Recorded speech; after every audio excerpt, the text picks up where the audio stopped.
adults housemates, grabe ang pagchichismis or pagbabackstab kay Fiang.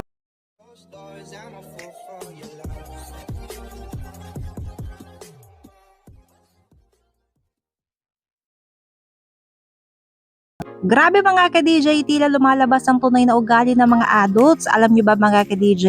Tila wala na silang bukang bibig kundi teens, especially si Fiang. Napaka-special ni Fiang mga ka-DJ kasi simula na naglaban ng teens versus adults ay wala na silang bukang bibig kung hindi si Fiang. At ang matindi mga ka-DJ, ang topic nila kay Fiang ay about negative, not positive. Alam niyo ba mga ka-DJ, sa adults na to ang hindi lang masyado nakikisali sa issue ay itong si Binsoy at Colette. Wala silang masyadong sinasabi or hindi sila nagsasabi ng negative about sa mga teens. Pero mga ka-DJ, ang the rest na members ay nako, hindi nyo kakayanin ang mga sinasabi kay Fiang, especially sa mga teens.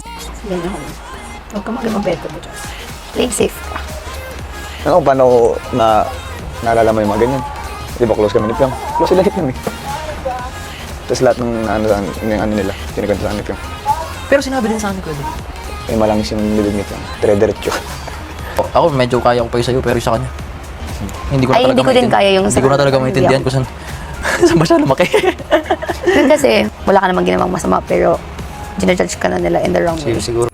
But wait mga ka-DJ, there's more. Hindi pa dyan natatapos ang pagchichismis nila kay Fiang dahil meron pa dito. Natsak kung ikakagalit nyo. And everything, sumasama siya sa amin. So, napag-usap kami yung last na. At least, natuto siya makisalamuha sa inyo. Hindi laging sa akin, hindi laging kay Binso, hindi laging kay ano. Kaya parang nagulat din kami na sumasama na siya sa amin. Nawin niya makisama dito sa mga teens nga kasi kahit magkakasimage sila.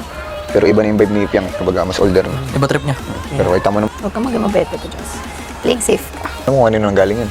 Alam mo kung kanino nang galing yan? Pwede mag... Dapat. Totoo ba? Totoo? Diba, hindi niya Aba! next ka.